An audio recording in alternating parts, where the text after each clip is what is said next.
Everyone, welcome to LTV Lab. This is episode 2, and we're switching up the format today. So basically, the new format is each episode is only going to focus on one brand. We're going to do a deep dive on that brand's customer journey. We're going to go through the shopping experience. We're going to go through the post-purchase communications we received 30 days after placing our order, see what they did well, what they didn't do well, maybe how they could have optimized, and answer the final question of will we be buying from this brand again.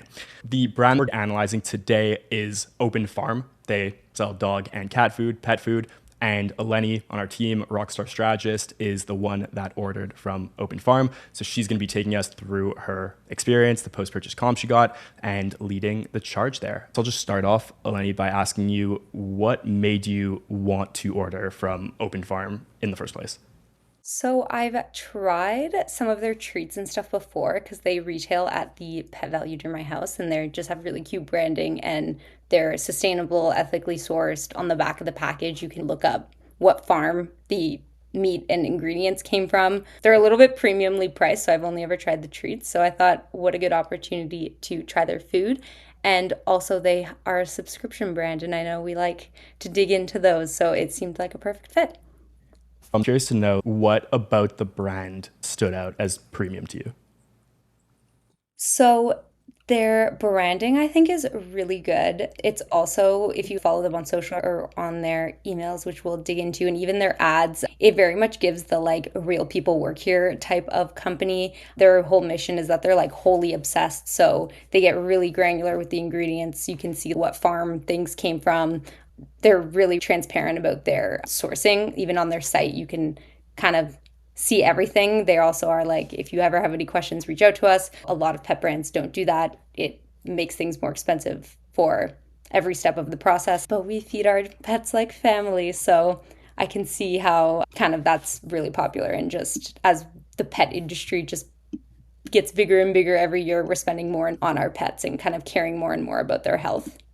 You discovered them through the pet store? Like that's the first time you heard of the brand? Yeah, it was either like an ad or just seeing them in the pet store, but I had gained brand awareness, and then you start noticing more once you're aware of a brand, where they are and what stores they're in.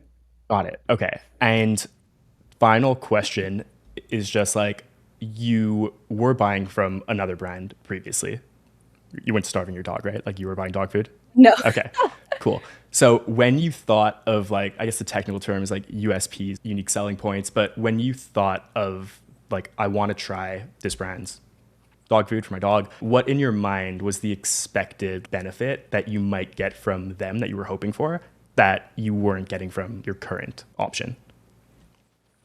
My dog, and I think this depends on their customer too. They have a lot of specific diet foods, like if your dog has a sensitive stomach or grain free, certain meats, certain fish based ones. If you have specific dog needs, there's not that much out there if your dog can't eat certain things.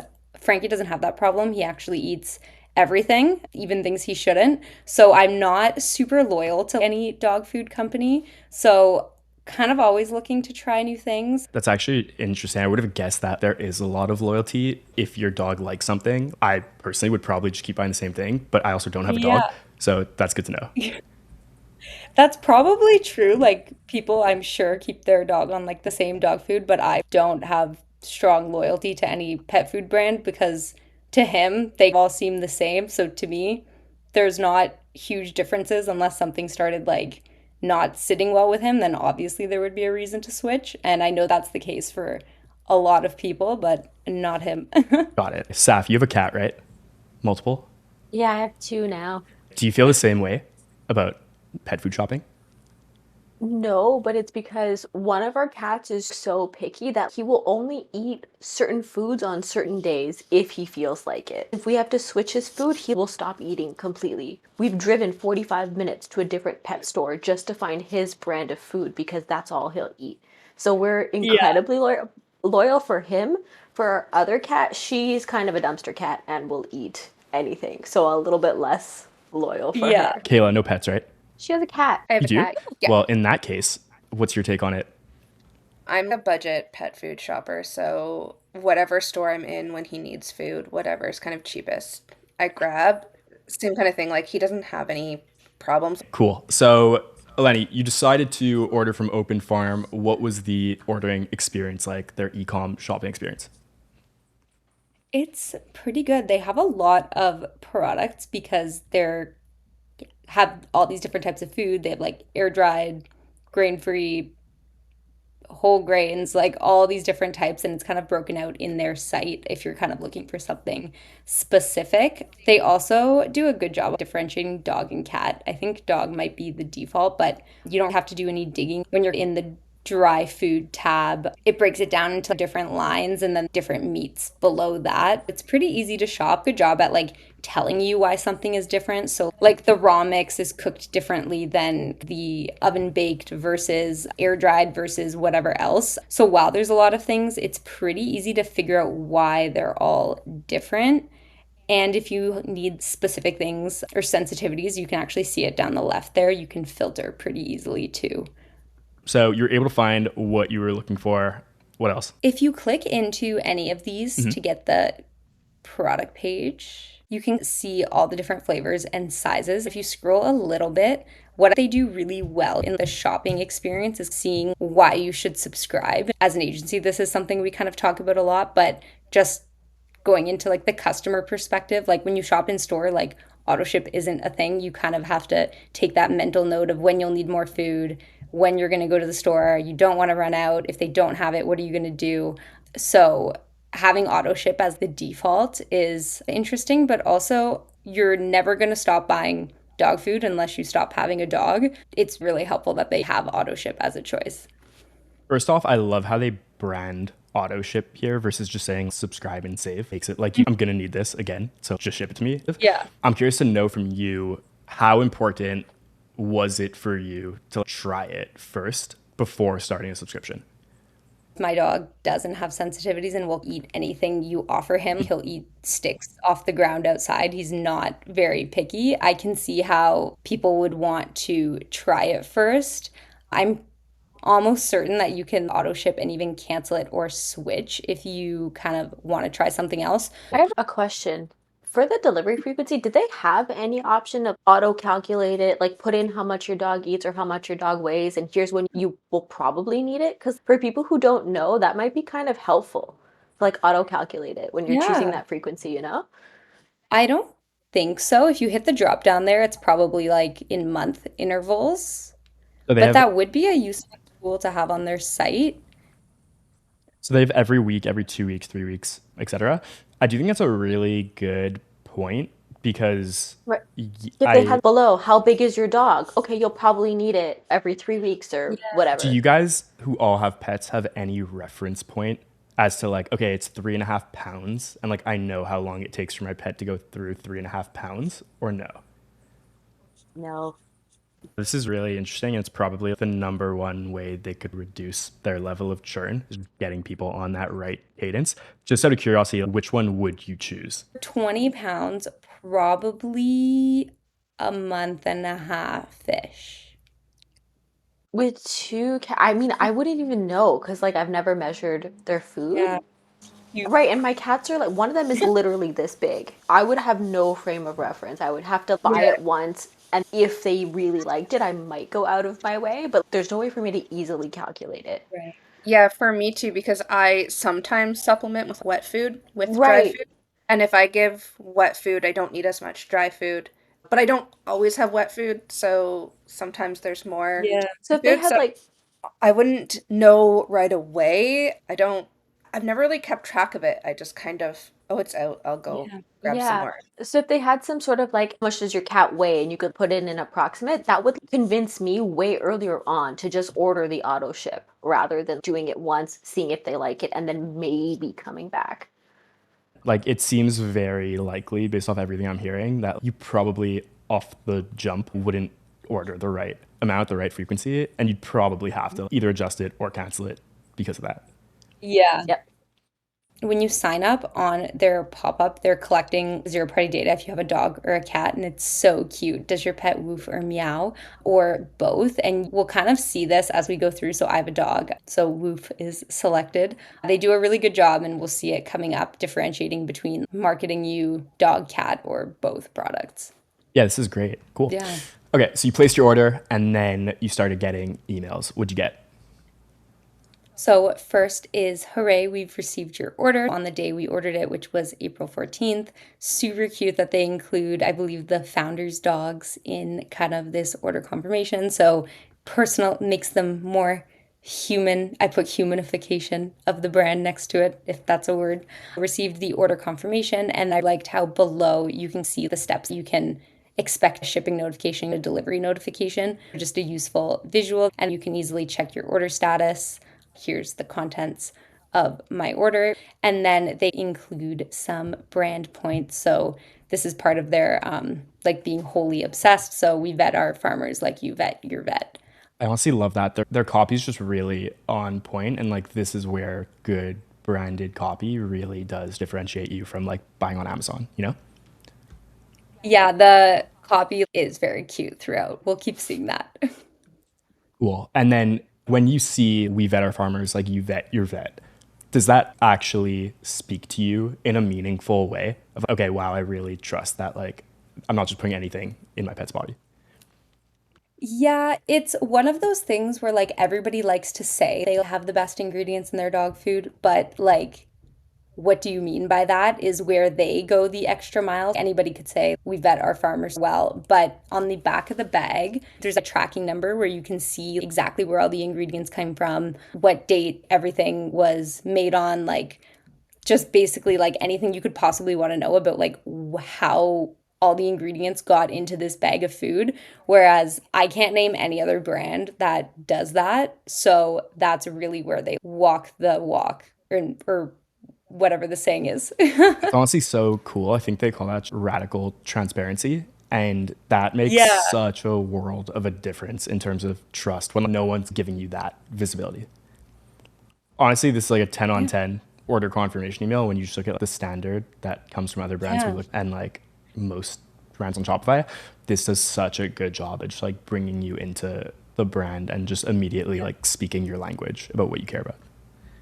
So on the same day, my order was on the way, which is amazing.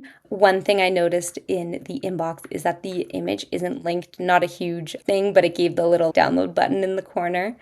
And then we see our handy status map again, order shipped same day, which is awesome. Now that it's shipped, we can track where it's at. And then here's where they give you that like useful information when you care to know about it. So the food's on the way, they know that it's probably going to arrive the next day or within a couple of days at the most. So this is where they're starting to tell you, I bought a bag of kibble, not treats, not supplements, not a meal topper. So they're telling me like what I need to know to transition my dog to this kibble, because they also know that I haven't bought this before. And instead of giving overkill information, it's super easy. Just day 1 to 3, 25%, 50%, 75, and then you kind of have the whole bowl. What they could do is link this out with a CTA to like learn more, but honestly, this tells you what you need to know about the product. We get some more really cute copy and branding. So this is kind of, again, they're doubling down on like their like brand statements or their pillars. So they're talking about like recycling the packaging. So they use TerraCycle packaging, which makes it like recyclable in your regular recycling. And I didn't know most pet food packaging can't be broken down by municipal recycling. So that's a good thing to know. Unless they told me, I wouldn't know that other pet brands aren't recyclable and that theirs is different and why. And then they just give you a cute fun fact about dogs, which I would imagine if you ordered cat food, this would be a cat fun fact. Do they talk about TerraCycle anywhere else in their flow or any other emails you got that are just dedicated to it? I feel like it could be missed, just like buried that low. I don't think it comes up again off the top of my head. It's not, from when we looked at the site, super obvious there. And then we see it a bunch at the bottom, the customer support, which I like when they include that. They even put cute copy in the last one. It was like, you can send us cute dog pictures. This one's like, for each of their combinations of 1,300 foods. So that's like toppers and kibbles, all the different combinations you could do.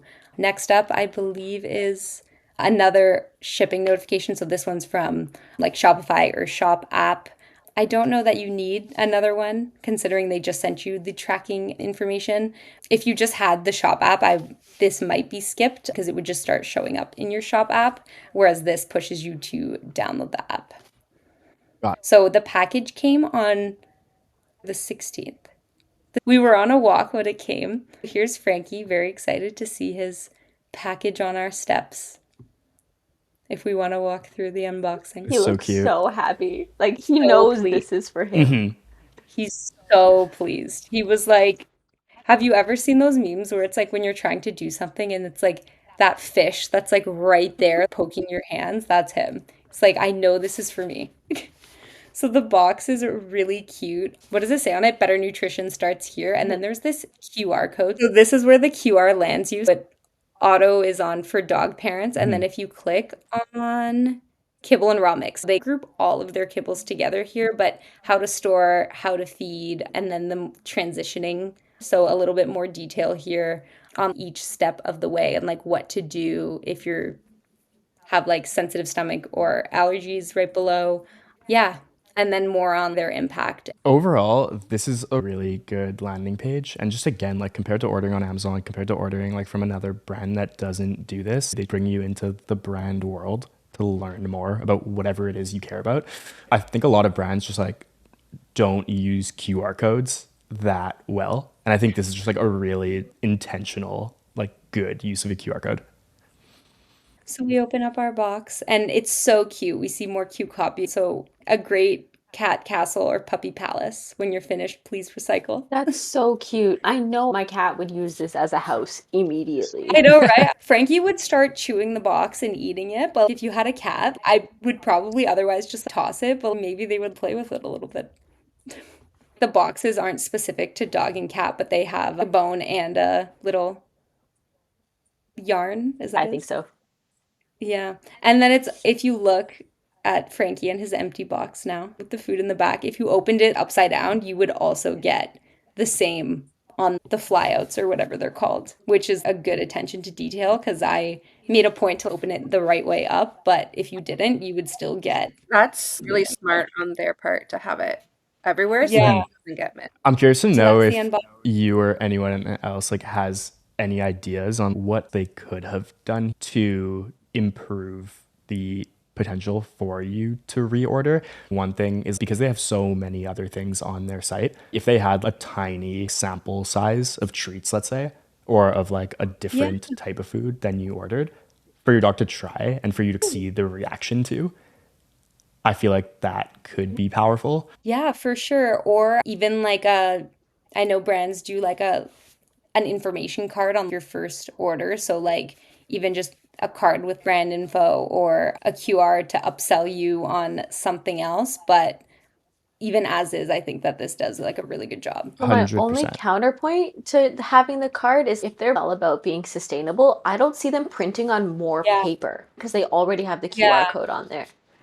I would imagine that's been brought up on their team, and there's probably a reason, and that sounds about right as to why they would or wouldn't. And the QR on the box landing you back on the site. And just clicking through the different types of products on the top, you're now being exposed to like, oh yeah, they do sell all these different things. The one thing I would say on the QR code that I didn't see, and maybe I just missed it, was they didn't have any push for their subscription on that page. If you just got the product and trying it, or even if you're like going back because you're curious after you originally got it, I think having a push for subscription would be a good place to put there.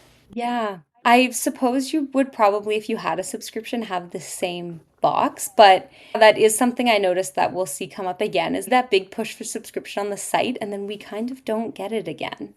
I do think that's a really good point, Kayla, especially if it was a card. I know maybe for sustainability reasons they wouldn't want to do that, but something you can keep and hold on to for when it's time to reorder. Like, don't forget you can get 20% off your next subscription or whatever that Or percentage even off like is. a card that says, they might not know this if they don't have the data on the size of your pet, but a card of something like set a reminder or like a QR code or something to set a reminder, and they can send you an SMS when they expect you need to reorder, and then they Right. can upsell you to subscription there as well. Yeah, I think the last thing I would say here, and I probably wouldn't say this if there wasn't a really cute picture of Frankie right in front of me, but I think prompting you to post on social, which I usually don't like because it just feels very generic and like transactional. Like Yeah. who's really getting out their phone and Instagram to post an unboxing experience? That doesn't excite them. People just love posting their pets. And I feel like that additional word of mouth from posting on social would be a really good call to action for this exact use case. Where now post purchase, what happened? I didn't get any your order is here emails, which I kind of like when you get them because then I'll know to go check my porch. So I don't know how I feel about it. Are they super necessary? I guess you could argue no, but I always kind of No, they them. are, especially if you're in the neighborhood where packages get stolen. It's nice to Yeah. get some sort I, of for me, notifications. I have a community mailbox, so if the package for dog food or maybe cat food if I bought a treat or something, but because I have a community mailbox and I don't check it very often, if I don't get that notification, I wouldn't know to go walk to my Right. mailbox if Same. it happened to be Right. there, depending on who the shipper is, right? Sometimes it ends up at my door, sometimes it's in the mailbox. So yeah, if I don't get that message, I completely miss my package because you only have so much time before Right. it Okay, I disappears. take it back. It's missing an order delivered notification that we should have here. The next one that came in as part of this post purchase series is a review request. So this came in on the 24th, days after the box arrived. It's asking to leave a review. And then I think it's so cute, compliments to the chef, your pet probably, because a lot that they talk about is kind of your taste and that your pet will love it. So then they put in the product that I ordered, and you can leave a review right in the email here and type directly in the boxes here. At this point, they collect more information about your pet, which I don't know if they are using this to tag your kind of email profile or if it's just being used to show in the review. But knowing how old your dog is and your dog's size is super valuable for how you target customers. And I would imagine this is being used to show up in your review rather than to tag your email profile with it.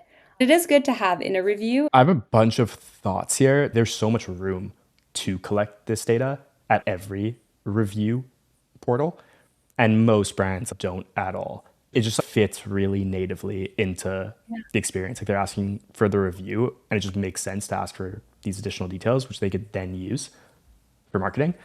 Yeah. Don't do this. Yeah, it's kind of like when you're scrolling through clothing reviews where like people add a picture, but then they'll put like what size and color they ordered. So like even if you're shopping, you can be like, oh, this is a whatever size. I kind of look like this person and this is clearly way too big for them. And they wrote in their review that it fits big. So that's now informing my ordering decision. Seeing a dog that mimics yours, whether breed or size or age, and a lot of reviews from that niche of dog eater, I guess, not really customer because they're not buying their own food, give you tips and tricks from the reviews that would be helpful, like saying that your dog really likes it or you had to feed them less or it gave them an upset stomach and they don't ever have this problem. For sure.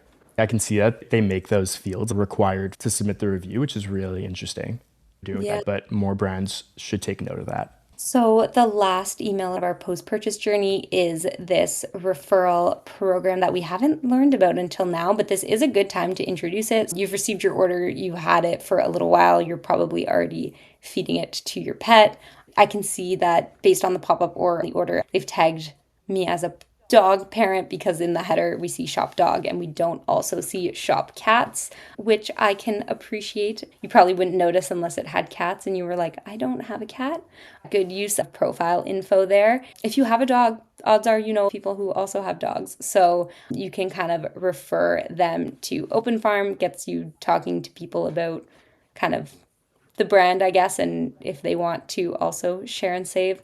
I wonder how well this does. I know that referrals can either be a big win or don't do a ton for a lot of brands. And I believe this is the only time we see this come up. So if you miss it and forget about it, that's it. If we scroll a little bit, there's a GIF of different people you could share it with. This is just the one frame that happened to be when I pulled it, but it's just a bunch of pictures of people with dogs, which is really cute. Also noting that they're not including cats intentionally. And the thing that I found interesting is that when you hit refer now, it lands you on a page where you have to sign up for the referral program. It's not a page where it's like put your friend's email in and send them a referral, there's that additional step of signing up for the program and then you can refer people. So refer now and then being landed on a page that has a little bit more friction to when you can actually refer people, I thought could be a little bit better process, if not making it more clear in the email that you have to sign up or auto enrolling people. Interesting. I think you hit the nail on the head. Referral programs can be really good or just don't really work for a lot of brands. I would be curious to know how it's working for them, and maybe it works super well, which is why they still do it. I am surprised that they opt for that as an offer. You don't get any subscribe and save offers. It seems like this is the point where like they're giving you that call to action in the form of like refer a friend and save, in the hopes that like you want to buy again and this is your option to save. Like it seems they're opting for that before trying to get you on the hook if you're liking the product now, and you will have to reorder soon, with the primary offer of subscription. And I guess like my next question would just be like, did you refer anyone? No, I didn't. Why not? But This is the people who I would refer are like the closest people to me who have dogs. So my best friend feeds her dog. She has two dogs. This like very, very specific wet food because they're like very, very picky. And my brother has a dog and he feeds her Kirkland dog food. When they're at Costco, they pick it up. So I don't know anyone who like specifically was looking for a new food or like this is the kind of food that they already feed their pet. That's really interesting. And I do think that ties into when like refer a friend programs work and when they don't. Because it seems like your gut reaction is the people I would refer to, like I know they're not Yeah. the customer for this. And I'm curious to know Yeah. from you, Kayla and Saf, who have pets, do you feel the same way? Like you'd be hesitant to send someone a referral code for pet food because it feels like you're not in a position to like recommend that? Or like on the other side, like if someone recommended it to you and sent you like a refer a friend code, would you be interested in trying it No, I would definitely not be interested, in to be both honest. scenarios? Yeah, the people that I know who have pets, they're the same kind of shopper as me, and I don't think this value prop that this company gives would be of interest. Um, Also, it feels strange to me for referral programs in general. I I agree. just always feel to send an email to be like, here you go. Where like really you're sending it not because you really want to refer someone, but because you want the discount. So I was gonna Yes. say it doesn't feel genuine. Like I'm not sending this Exactly. to you because I want your pet to feel better. It feels like I'm sending it because I want the Yeah, $20 anyone like off. I genuinely like thought this would be a great fit for a friend. I would just go talk to them and tell them I'm only sending this because I want the discount, not because I really care. So it doesn't feel genuine to send something like this versus just having a conversation with a good friend. For I do want sure. to Yeah. say though, if I really like the product and was gonna tell them about it anyways, and they were like, okay, I'm gonna order it, then I might say, if you're gonna do it Yeah, anyways, then use my code. But like exactly. that, I 100%. wouldn't lead with that. A hundred Yeah. percent. So I have a subscription to Chef's Plate, Oh, a they're cook, and I good. need that. When people ask me about grocery shopping and prices, I have like a million free boxes, but I don't just send it to people. But if I'm talking to someone and they're like, oh, I really want to try it, I'll be like, oh, well, I have some boxes. Do you want a thing? And I'll send it to you. But I wouldn't just send it because someone got an email. I need to be talking about it and then them being interested. Yeah. That brings us back to the time if I was chatting with someone and it came up, I was like, oh, you should try this. Because this never comes up again, I probably would not even come to my head that they have a referral program and I would just tell them to try it and that be that. Yeah, these are all like really, really good insights coming out of this conversation. And if you have a brand and you're watching this, I think it's a very important question to ask. Just like, does someone genuinely want to refer this? Are they going to actually, like, does it even make sense? Because where this all started and what stuck out to me the most, I don't feel like I'm in a position to refer this product to someone else, knowing that they're going to want to try it and get the value out of it. I think that's the number one question to ask before being like, every brand uses the Shopify apps for refer a friend, so like we should too. And then also like it just does like distract from other calls to action like subscription or cross-selling other products. I think it's a good thing to know about if it comes up in conversation, but not necessarily the main offer them to put in front of you at this point. So at this point, you said this was the last post-purchase email you received. Then you started receiving some campaigns. I'm just curious to know, in that 30-day period, what else did they do in their campaigns that could have potentially gotten you to buy again? I think that they could have, through the post-purchase, definitely leaned way harder into starting a subscription because they know that I did not start a subscription when I placed the order. So it almost doesn't seem like their kind of post-purchase is branched between subscription and non-subscription. It's branched between cats and dogs and dynamic content because I ordered kibble, specifically like the feeding guide, but they haven't pushed yet for me to place another order. Also, through the post-purchase, I would assume that I was being excluded from campaigns because they start on the 24th. Interesting. So like no direct cross-selling happening in their post-purchase, no direct drive to get you to start a subscription happening, and then the campaign start. And I'm curious to see at a high level what their campaign strategy looks like in that period. Yeah, starting on April 24th, and I think every 2 or 3 days a campaign comes in. And it is interesting because they know that I don't have a subscription and they know that I've placed at least one order before, and nowhere do we see like starting a subscription come up here,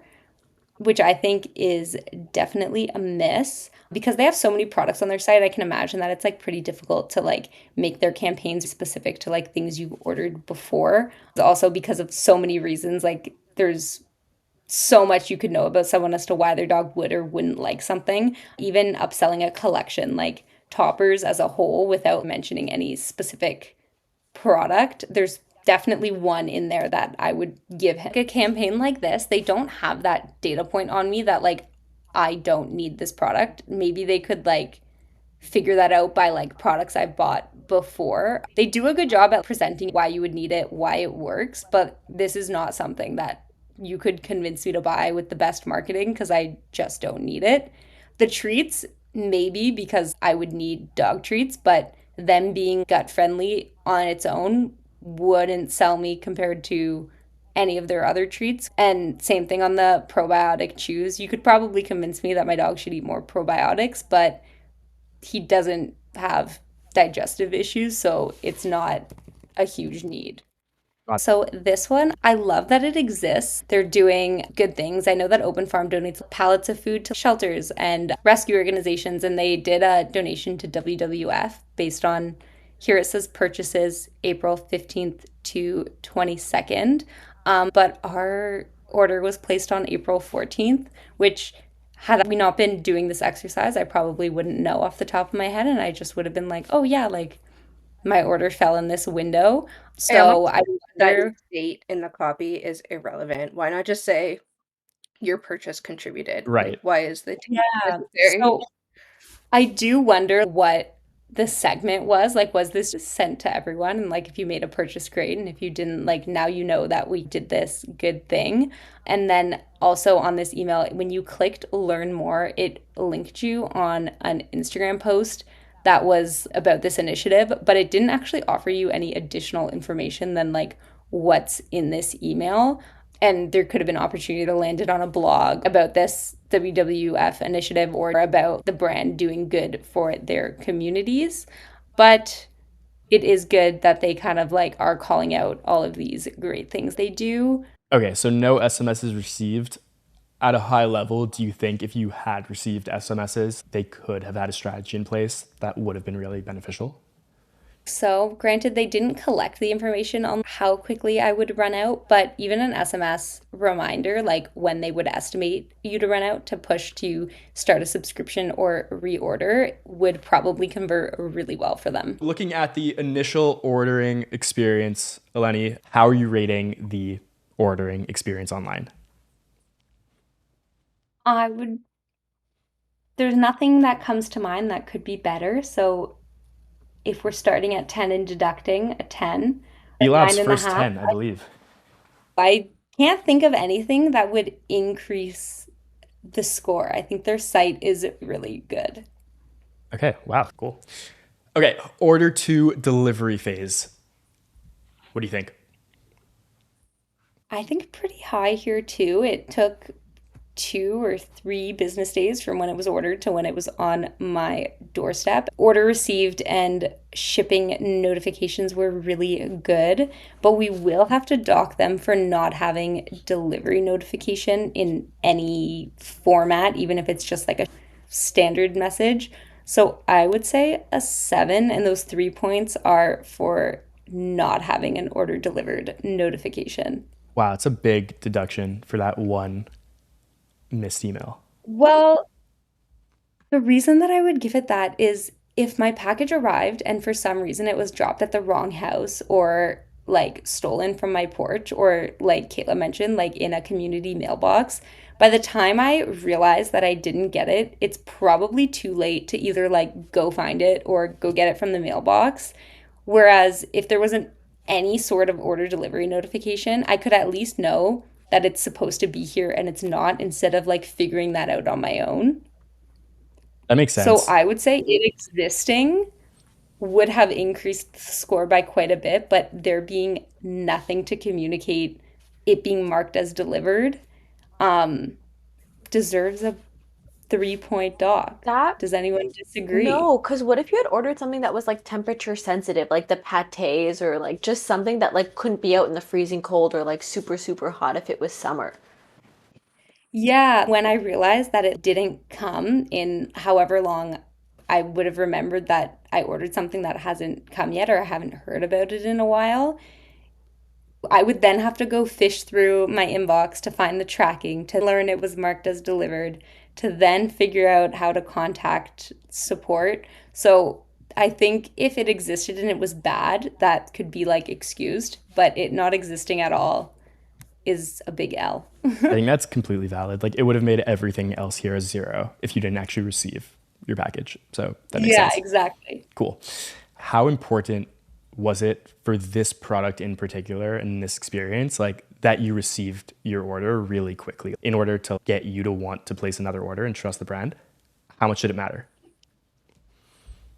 I think it's a big plus that it came as quickly as it did. If it took too long, that's not great either because maybe you were like running out and you need it as soon as possible. The really fast shipping was definitely a perk. A couple more days probably wouldn't have docked them on shipping time and shipping experience, but it's definitely not the kind of product that you can have a 7 to 10 business day shipping window without hurting people's ordering decisions because if you knew it was going to take 10 business days, you'd probably go to the store and buy something else. Got it. That's actually one thing that I just realized. They had no email communication to push you to shop in store or find them in store, eh? Yeah, on my personal email, I went through their welcome series. In their welcome series, where they present you their e-com offer at the very bottom, if you prefer to shop in store, you can redeem your first order offer as a manufacturer's coupon. That's really cool. Okay. Interesting. Yeah, it doesn't come up anywhere other than their welcome series because I get, like, as a prospect, their campaigns to my personal email, and it's not in there, I don't believe. But when I signed up on my personal email, they do have that through welcome, which I thought was super interesting. Are they a big, Do they sorry, then Kayla? show you in the email like where you can find them if you can redeem a coupon, or do you have to figure that out on your own? Oh, I don't know off the top of my head, but I would imagine that their site has like a store finder that they would have linked, considering how good their site is. Well, I'm curious because like their subscription, like they don't really mention that much through this. So like Yeah, that's a really cool incentive to just purchase in general, to not yeah. talk about it more. Let me. And Yeah, I went back to their site. It's Oh, it really expired. small. Like it's teeny tiny up at top. I would have missed that if you guys didn't Yeah, ask. yeah, I but feel like you have to look for it in a sense. yeah, And you could probably get more repurchases and purchases in general of like making a bigger deal of it. that's a good call out. I didn't think of that until now. I would also imagine that if you didn't live in Toronto, it would probably be harder to find in stores. I know they're not in PetSmart, but they are in Pet Value, which are fewer and further between. Next up, unboxing. Eleni, we looked at the unboxing. It looked great to me. What are you rating it? I would give it knowing that there wasn't extra things in there that I would very confidently say that was due to like their sustainability efforts and like their kind of brand pillars there, I want to say like a 9.5 or a 10. Like they had the QR that told me everything I needed to know. It was really cute. There was nothing confusing about it. I didn't have any questions after I opened the product that weren't on there or accessible via that QR. Okay, sweet. Would anyone disagree? 9.5 sounds reasonable. I don't know what the extra half point would be, but packaging can always be more extravagant. Gotcha. Okay, post purchase, when it comes to the emails and SMS messages, well, no SMS, but when it comes to the email messages that we saw from their post purchase flow and campaigns, what are you rating it? The order confirmation and shipping notifications were really good. They kind of had everything they needed and nothing they didn't. But the lack of pushing to subscribe and the missing order delivered notification, maybe a 6.5, because the same -3 for the missing order delivered, and then I just feel the like lack that of can't, mentioning I feel, subscription at all. I feel like that can't be Or- counted here though. I feel like it can't be counted in both places. Really, Oh, it's like a different phase, like order, we already docked them. we already docked them. Yeah. Then maybe an 8. Maybe an 8 because 2 points are because of The lack of subscription. -2 for not mentioning subscription in any place, and with that, no upsell. It was just really I the disagree. I review. feel like it should be lower because other Well, than your initial order confirmation emails, you didn't really get any information. You didn't get cross sells, you didn't get information on how to use the product, like in those kind of post-purchase flow Yeah. of things that you would need there. So I feel like it needs to be a little bit lower than an 8. Okay, maybe we'll go back to a 6.5 then. I feel like what's But the happening doc isn't here for the order delivered. I feel like what's happening Because I, here is like Eleni's judging it from like the customer perspective, and she's like, I got like what I felt was like fine at that point, and Kayla's judging it from the email marketing perspective of they didn't do these super important things. Yeah. yeah, that's a fair point. Like after the package was on my doorstep, we really kind of fell off until campaigns started coming in. Yeah, I think Yeah, and I ultimately, feel like there's more they could have done there, right? and I think if we're looking at it from the lens of how did they do on 10 in order to get you to repurchase, then it's like, okay, there wasn't that much in those campaigns and those post purchase flows that like achieved that. Yeah. Okay, so now when we look at the product satisfaction rating, like you could have the best emails, best SMS messages in the world, but if the product sucks and it doesn't live up to your expectations, you're probably not going to buy again. How did you and Frankie like the product? Really good. It has really good ingredients. It seems fresh when you open it. I don't know how you decide if kibble is fresh or not, but having opened so many bags, it just seems You fresh when can I smell open when it. it's stale. Like if you open an old Yeah. bag, you get that whiff immediately. So it's definitely up to my expectations. Also on the back of the bag, it has that little tracking number so I can source what farm the cows came from because I got the grass-fed recipe. The only thing, and this is my feedback to every pet food company out there that makes the big size bags, normally on the little 5 pound bags, they have it, is to put a zipper on the bag. But basically, no pet brand does that. So that's a miss for everyone, not just Open Farm. I think for that, I would give it a 9 out of 10. Did you notice any difference in Frankie's mood? When he has an upset stomach or he's just not feeling well, I know immediately he's very dramatic. He seems as happy as always. He scarfs down any kibble you offer him. So he's probably not the greatest judge of that. Yes. Okay, cool. All right, now the overall retention rating. So, how well did they actually do to retain you based off of all of these scores? We're looking pretty good here. Different brands, different products, categories have different weights of what actually matters to each buyer. When you look at everything in perspective, Eleni, what would you rate their overall retention rating on 10? Probably an 8. An 8. Okay, so there were certain categories that ranged like well above that, Yeah. like 10 on 10, 9.5, 9. I'm curious to know, like, what that says to me is that post purchase actual like email and SMS experience plus the order delivery docking of 3 points, like, really Yeah, drags everything down. I think so. Final question, Eleni. Will you be buying from Open Farm again? I would buy from them again. Okay.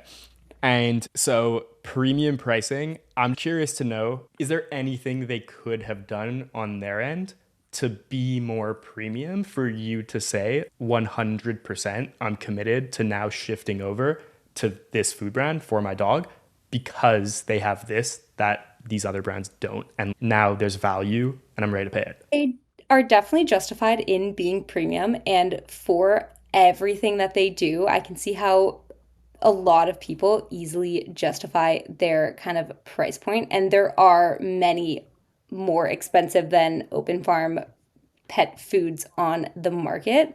I just don't know that I would increase my pet food budget so much every month, knowing that he would do just as well on any other food. And that's not necessarily a brand thing. It's more of if I had a different dog with different needs, then I would be more limited in my choices. But because I'm not, I will exclusively purchase from them moving forward. Okay, well, there you have it. I think 8 on 10, and the answer of yes, I would repurchase is a first in LTV Lab history. Only took us 2 episodes to get here. Big day in LTV Lab history. No. The only thing I was going to say that's kind of surprising is considering how much it costs for customer acquisition, they're not trying that hard to keep their customers, which is kind of crazy to me. It costs so I much money to get a customer, to get someone to trust you enough to buy, and then to not encourage that subscription or that repeat purchase, logically, I don't understand. Yeah. Well, has it It's now one of been those long enough where like you definitely would need to repurchase?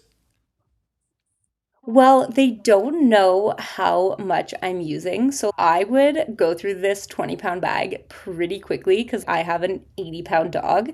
But had I had a maybe 6 or 7 pound dog, like this might last me like 6 months. So it would be really hard for them to know because if I had a Bernese Mountain Dog, I might be close to out by now. But if they had had that, like, how big is your dog? This is how often you should reorder, like Yeah, information tracking from the beginning, this wouldn't even been an issue. They would have yeah. known. It's not like the supplement world where you can say like, okay, the average human should have like 1 scoop. This has 40 scoops. Say they miss a couple days, 45 days, like you'll probably be out. The variance of how quickly you would consume it could vary greatly depending on how big your dog is, how active your dog is, and how many you have. I think it is a miss to not collect that. Their ideal customer is somebody willing to pay the premium price for dog food and be cares a lot about all the things that the brand stands for. So I do feel that regardless, because they have such a high campaign cadence, they're probably reconverting a big portion of their customers, whether on their site or like they're going to a store that retails them, because there's not too many competitors in the market that do as well all the things they do. Does that make sense? Yeah. They should be collecting that. What it made me think of is one of our previous clients, Kitty Poo Club. They have the shopping flow on their site where you click start now. There's no other way to buy. And like you have to give them the core information for them to know what box to suggest to you. It gives them that information right away of like when can they Yeah. retarget you. So it's definitely something that Open Farm could have done and maybe should do. Yeah. And like they definitely could also upsell me because like they don't know that my dog has certain needs. But if you knew I had an 80-pound dog, you would know that you could sell me the large dog food. There are dog foods that are for big dogs that have different nutrients. No matter what the breed is, you have a big dog, here's something that would be better. There is definitely a lot they could do with collecting info, and people love filling out like quizzes and stuff. Like, there's definitely ways to collect it. For sure. I feel like especially with your pets, people are more willing to answer those questions and Yeah. Or your dog's age. If you have a puppy, specifically like if puppies. you're something like create your pet's profile. Like people love having like And profile and like you could add like a little picture and all the information. They can use that for whatever you want. yeah. You know what? Chewy does that really well. You make your little pet profiles and you put all this stuff about what they like, their picture and their birthday, and they like Chewy uses that info. They'll send you a card like in the mail every year on your dog's birthday. It's also good to know how old your dog is. You can market them senior dog food, which is different, and like when your dog hits like 8 should be eating senior dog food. And also like you can also know what portion of your customers are less likely to reorder because their dogs may or may not still be living. An idea you just sparked, which like 100% will happen at some point. Like someone will do this. You can force people to upload a picture of their dog before they purchase as part of that purchase flow. And then you can use the ChatGPT image generation to literally like, if you're sending like a St. Patrick's Day campaign, you like dress that dog up in St. Patrick's gear and send an email with your dog. But like Oh my how adorable God. would that be? Like if I uploaded a picture of a cat and they had even just, a funny little For sure. hat on him and sent it an email, I would read that email. I'm not skipping that email. It's my cat.